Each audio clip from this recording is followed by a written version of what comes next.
Imagine for a moment that you wake up in a place where there is no happiness, a place where fear is the only emotion that you are able to feel. You focus your vision, stand up, and realize that you now live in a realm where everybody receives an overwhelming amount of suffering while gasping for hope, like oxygen in the vacuum of space. If the word nightmare crossed your mind, then you are not far off. In celebration of Halloween, we're going to explore one of the most terrifying and unnerving places in the entire Matrix lore, the Nightmare Matrix. Welcome to Matrix Explained.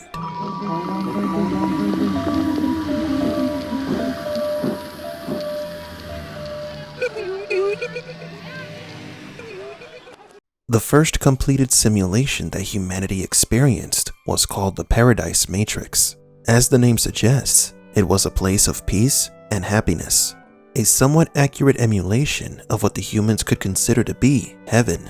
Their lives were full of joy and wonder, like a never-ending Christmas morning, with the added bonus of zero responsibilities or worries. This simulation was so prim, pristine, and benevolent that humans started to suspect that things may be a little too perfect, too good to be true. So they began to question, doubt, and then reject the current state of the world that they lived in. By rejecting the Matrix, many woke up from it, to then die shortly thereafter.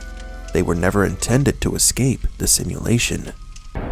The first Matrix I designed was quite naturally perfect. It was a work of art, flawless, sublime, a triumph equaled only by its monumental failure. The inevitability of its doom is apparent to me now as a consequence of the imperfection inherent in every human being. The architect described this simulation as a perfect work of art, though it unfortunately failed due to the innate state of imperfection that resides in every human being. The architect seems to be a being with a grand ego, and his hurt ego may have been the cause of the creation of the Nightmare Matrix.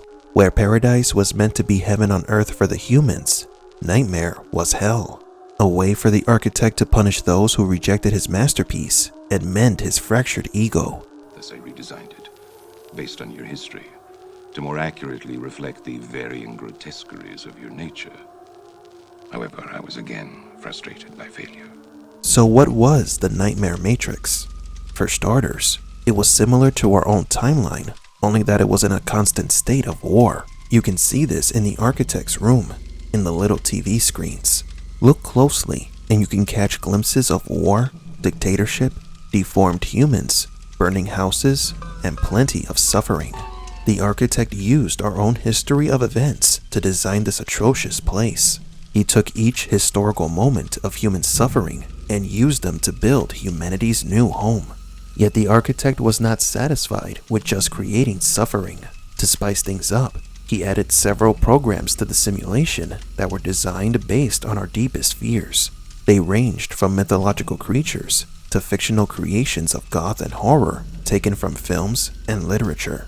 Picture a world that is not only stuck on an endless cycle of war, but it is also filled with monsters like vampires, werewolves, and zombies, among other horrors. You could be minding your own business, and all of a sudden you are kidnapped by some aliens, and they conduct all sorts of cruel and painful experiments on you, traumatizing you for life. You then continue to live in constant fear without respite. Things like hope, peace, and a healthy state of mind do not exist in this world, as the simulation will do its best to exploit your own personal fears. Meaning that if you aren't afraid of aliens, the architect will find your worst fears and simulate it for you. You will be tormented again and again until you finally break. If aliens don't work, then maybe zombies will do the trick, making you watch your friends and family slowly turn into grotesque creatures, or being eaten by them. Zombies aren't your thing? Then how about ghosts watching you sleep every night, or werewolves howling at the moon? Everyone has their own worst nightmare, and the architect has all the time in the world to discover which is yours. We don't know the exact methods that were used in the Nightmare Matrix to keep its inhabitants in a constant state of hopelessness, but we do know that the simulation suffered the same fate as the Paradise Matrix, albeit for different reasons. Instead of rejecting the simulation because it seemed too perfect, This time humans were waking up because they were suffering so much intense negative emotions that they could not believe that such a horrible world could ever exist. Just like waking up from a nightmare, hence the name. However, the people of the Matrix were waking up from one nightmare just to end up in another, the real world. That deep feeling of realization and despair would kill anybody. Though the creation of the Nightmare Matrix didn't make much sense, the architect made it based on human philosophy, since many philosophers believed that humans needed a semblance of suffering and struggle in order to make sense of their own lives. One such philosopher named Seneca once said, "Nothing seems more unfortunate to me than one who never experienced tragedy." For the Stoic ones, pleasure always comes hand in hand with pain. This is why they have stated that if pleasure usually comes hand in hand with pain, let's remove it as if it were cancer. If we do not enjoy, then we do not suffer either. For some, the way of finding enlightenment is through suffering and loss. Could it be that humans need a place where they can be tormented so that they can make sense of their own lives? Is there any gray areas in that argument? This is where things changed back in Machine City. The architect understood that the Nightmare Matrix failed, so he kept on trying until he got some help from the Oracle in his quest to find that elusive harmony that he wanted for the equation. The Nightmare Matrix was no more, but certain elements of that terrible place still lived on. The book, The Matrix Online Archives, tells the stories of the different exiled programs that survived the Nightmare Matrix, including the ones that joined the Merovingian. They presented a problem for the newer versions of the simulation, because elements of nightmare like vampires, ghosts, or werewolves still appear. They should not exist. Things like cryptozoology, ghost hunting, and UFO sightings are the result of these programs doing things that they aren't supposed to be doing. Every story you've ever heard about vampires, werewolves, or aliens is the system assimilating some program that's doing something they're not supposed to be doing.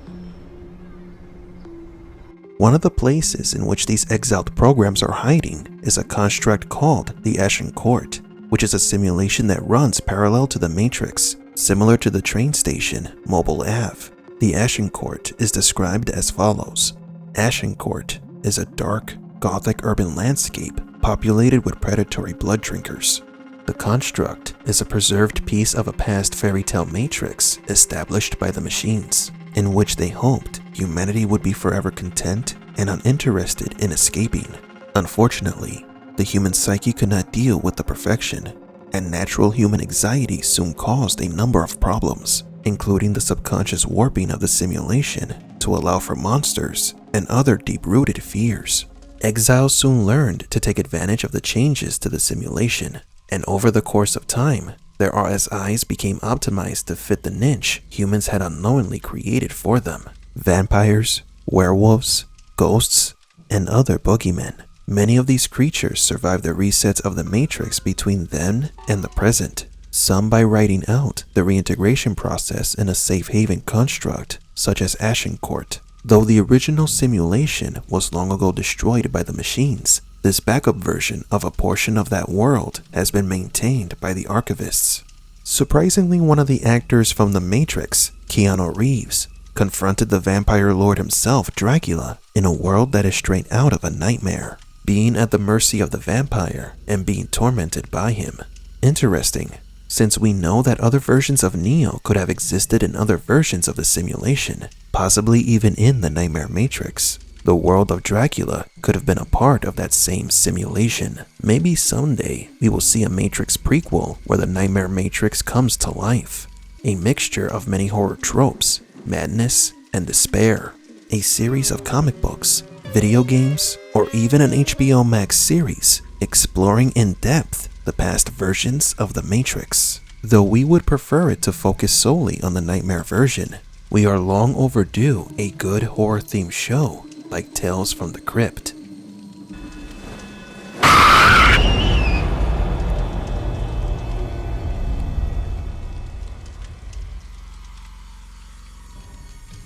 Happy Halloween. For Matrix Explained, please leave a like and subscribe. And thank you for visiting the Desert of the Real.